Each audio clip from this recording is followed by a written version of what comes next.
Hey guys, welcome back to the channel. In today's video, I'll show you what to do if your Wise account is being closed.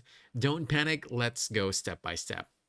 First, you want to check your email. Wise always sends a message explaining why your account is being closed, so read it carefully. Then you want to check your Wise account right away and withdraw your any remaining funds. Securing your money should be your top priority.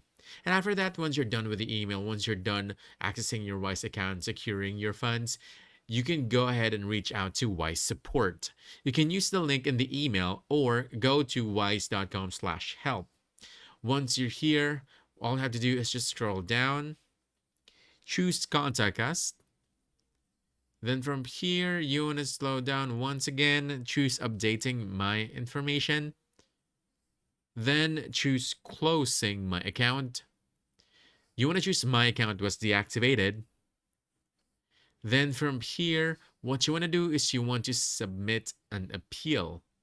All right, you need to send one clear, detailed message about your situation. Don't spam them with multiple emails. And if Voice asks, be ready to submit documents like your ID to prove your identity or clear up any issues. And finally, wait for Wise to review your case. They usually respond within a few days, but it could take longer depending on the situation. And that's it. If you found this helpful, don't forget to hit that like button, subscribe for more quick guides, and I'll see you in the next one. Thanks.